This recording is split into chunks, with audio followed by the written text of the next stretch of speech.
Hi guys, Donna here with your weekly mini reading for July 10th through July 16th, 2023. I hope you guys had a great week.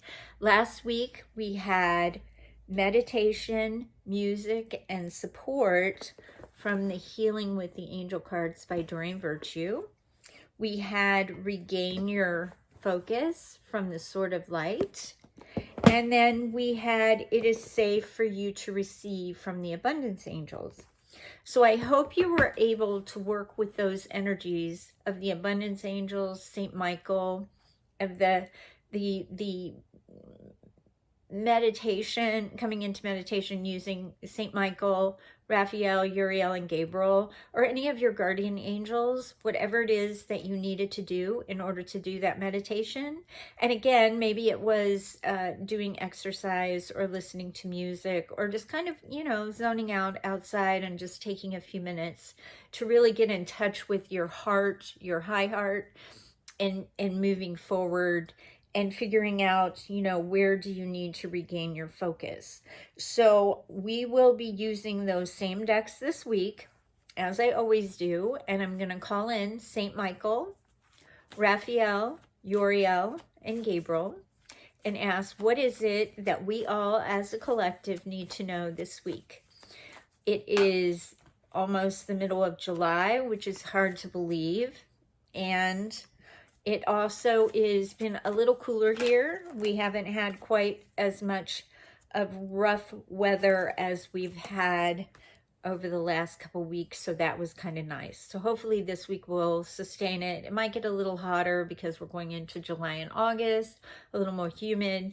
But if we can continue our pattern of, knowing that our angels are with us, that we're going to meditate more, maybe journal more, something where we keep our momentum going.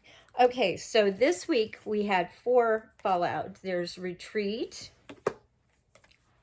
romance, self-acceptance, and finally balance.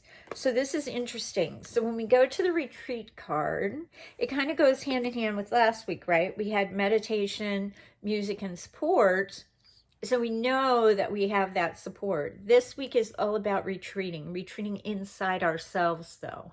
Maybe it could be a real retreat. It could be where you decide to retreat, go somewhere by yourself for a couple of days and just regroup.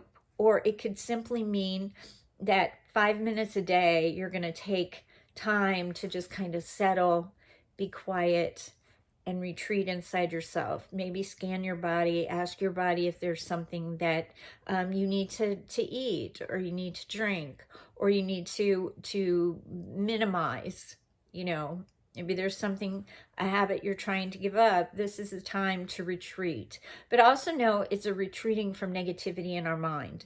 Like if we're getting stuck in the outside world and being outraged about certain things, that only brings more angst to the collective, right? It stirs the pot, so to speak. So if we can retreat and calm our minds and kind of come back to center and realize that ultimately everything will turn out okay, that if we can add to the goodness and not to the negativity of it, positivity versus negativity, then maybe what we can do at least neutralize some of the angst that's out in the world. Because it's not very fun right now. And it doesn't help that it gets hot in the summer and everybody is, anxious and in a frenzy, and there's a lot going on, not only in the United States, but in the world. And how can you kind of settle that and balance it? Next, we have romance, okay? So it's interesting. So if you're retreating, maybe what you're retreating to is into the romance of yourself. Romance yourself. Where do you need to add more beauty in your world? Maybe you need to redecorate. This can be a redecoration card. If you're planning on redecorating a bedroom, or you're going to change up something for your house, this is a time to do it. That while you're retreating from that negativity, maybe what you do is start to list ways in which you can bring more beauty to your home. You can declutter You can bring in flowers, you can bring in plants, you can just paint a wall, something where you're bringing or adding beauty and calmness to your life and to your world. And it could just be a corner in your house that you bring a little bit of beauty to, so that when you sit in that, you feel uplifted. You feel like you're feeling very happy there. Make it a happy place. Then we have self-acceptance. Now the self-acceptance card comes in when we're being too hard on ourselves. Where in your life or your mind do you feel you're being too hard on yourself? Because we all have those standards. And then when we don't meet our expectations or standards, we get really hard on ourselves. But the truth is, our little inner child is already being hard on themselves, and they don't need any more harshness. What we have to do is learn how to say, okay, that's the woulda, shoulda, coulda card. We should have done something, or we could have done something, or maybe we would have done something, but, right? There's that but word. So what you have to do is you have to realize that we all have woulda, shoulda, couldas, but now we're going to stop, right? Self-acceptance can be about taking all of that and putting it in a container of some sort in your mind, and then having the angels come and take it away, right? Let's fill it with more positives. So if you are, say you're not happy with your appearance, or you're just frustrated about being in the body, because that happens to me sometimes, I will say, all right, what do I need to do right now to stop being so self-critical, you know? And then I go back to listening to my little 2-minute I Love Donna, recording. Oh, I love Donna. I love Donna. And in that moment, I may not. But by the time that 2 minutes goes by and it's, I love her hair, I love her sense of humor, I love Donna. I love Donna Cook, I start to feel better. So what we're trying to do is raise your vibration. Rather than staying dense and in that angst, we're trying to rise above it. I'm not always fond of my body or being in it. Sometimes clothes don't feel right. Sometimes I'm just angsty. So I have to stop. I have to remind myself that I'm good, that I'm grounded. That's usually sometimes when I'm not grounded, but my body's trying to make me be grounded. So then I have to do something that makes me feel grounded. It can be go outside, sit under a tree. It can be eating something that's grounding, like a root vegetable, potato. That's a good one. Something meat, if you like meat, that's dense. Something that holds you in your body. Usually when I find I'm uncomfortable and I get really caught up in my head, I need to be grounded, right? I need to give myself a break. Cut myself some slack, which I would do for others, but sometimes I don't do for me. I'm getting better at it, but I'm not perfect. So it's recognizing that maybe you're being too hard on yourself, and where can you improve in that part of your life, right? Might be writing in a journal and really just venting. It can be venting in a recording and just do a rant. Just to get it out. You need it up and out of you, right? But if we stop and we do that retreat like it was asking us to, right? And we start to recognize our own beauty, then we start being so self-critical. We don't compare ourselves to other people.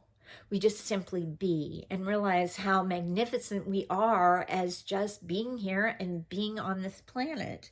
And then finally, we have the balance card. So the balance card comes in because now it's time to find balance this week, right? That's the kind of the overarching card for the week. Let's find balance. How do we do that?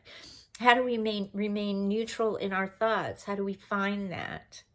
Well, sometimes it's simple and sometimes it's challenging. So sitting with yourself, maybe thinking that you need to step back a minute and maybe observe something, maybe not reacting quite so much right away, maybe allowing yourself grace.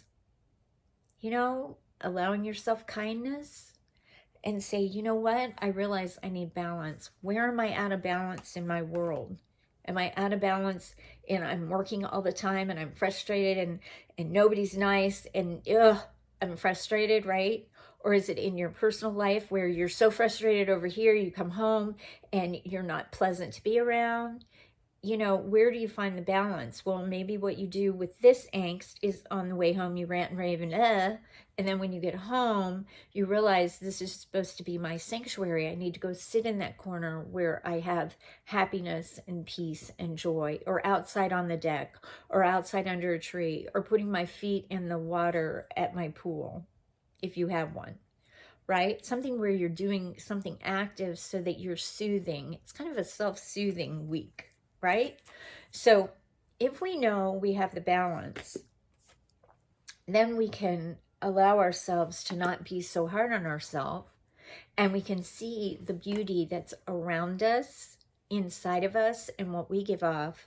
And that way we're able to retreat back into ourselves without feeling any guilt. We're allowed. Give yourself permission to just kind of be and not do this week. Okay, so now I'm going to ask St. Michael, because we're going to do the Sword of Light. That's the first step. Let's see what he has to bring to the table here. Okay, well, here we go. This is have no fear.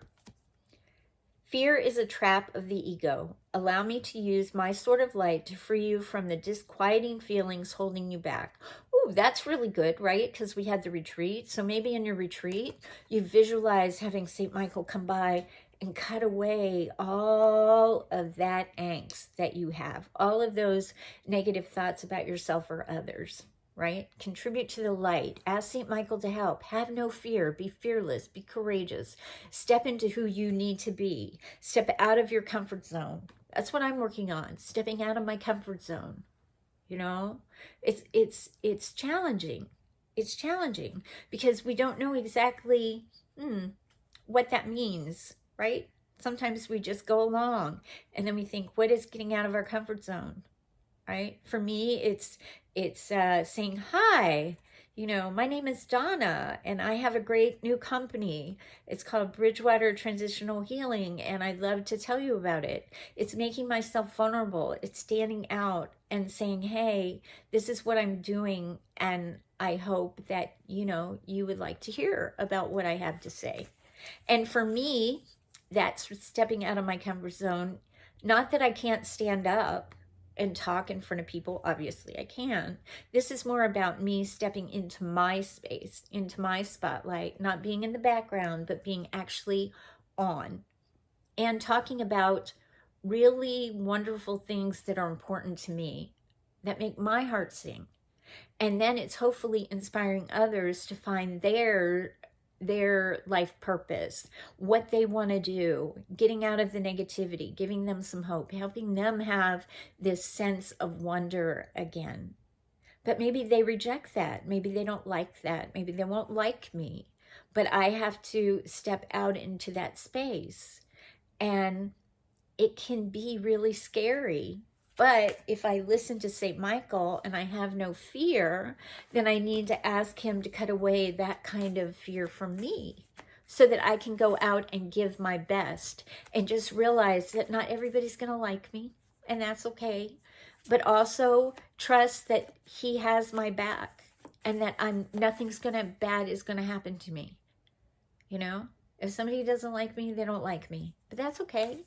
You know, I have enough people around me that do and have had great things happen when we work together, when being my friend, if there's somebody who needs something, I'm always willing to say prayers and to help others, and things have happened for them and they're very appreciative of that. So I have a good sense that there are many more people who like me than don't. And it's not my job to figure out if they're going to be receptive to what I offer or not. That's part of getting out of that comfort zone, right? That I'm thinking about what they think of me. That's none of my business, frankly. What really matters is what I think of me. And if I feel like I'm in the right place and I'm doing the right thing and I'm doing it for the right reasons, then there you go. Then finally, I asked the abundance angels to help us, and they say, ask for your needs to be met. There you go. I have to ask, right? God and the angels can come to your aid only if you make a free will choice to be helped. And it begins with asking. It doesn't matter how you ask God for help, but only that you do so. The same holds true with clearly asking other people to assist you. Okay, this is a great card because ask for your needs to be met. Sometimes it's hard. It's easier for us to help others, but it's hard for us to ask for help, right? I know that's true for me too. So this is a great card to practice this week because we take one thing, we put one thing down and say, okay, I'm going to ask for help with this one small thing. I don't know what it is. I'm trying to think of something that I can say. I'm going to ask for, oh, I know. I'm going to ask you to help me stay centered and focused on Friday when I give my elevator speech to a networking group in person. Then I'm going to stand up and I'm going to talk about myself and I'm going to tell about my company. And you know, I'm a little nervous about that. But I'm going to ask all of you to help me with that by holding that space, by giving me encouragement, even if it's not, you know, through any kind of comments, just holding that energy for me, I will feel it. You can ask your guardian angels to tell my guardian angels that you've got my back. That would help me tremendously. It would give me that courage I need to come out of my fear, out of my comfort zone. So remember, asking is important. If we don't ask, asking our angels is important, of course, but maybe it's asking another person to help us with something this week to try to help us get out of our comfort zone. So I hope you like this mini reading. If you'd like to subscribe to my channel, please hit the subscription and the notification bell and you will get my once a week weekly mini reading. Also, you can find me on Facebook and you can find me at bridgewatertransitionalhealing.com. That tells you about all my offerings and the packages that I offer as well. So, you know, take time this week to really retreat, to allow yourself to be in beauty and expand up and be in balance and bring balance to your world in some way, right? And then while you do that, everything starts to shift and change. It feels better. Everything starts to feel better. We're not stuck in this low vibration. We're moving up into the higher vibrations. So I will see you next Monday. Have a great week. Don't forget, you're always on my Reiki radar. This is Donna.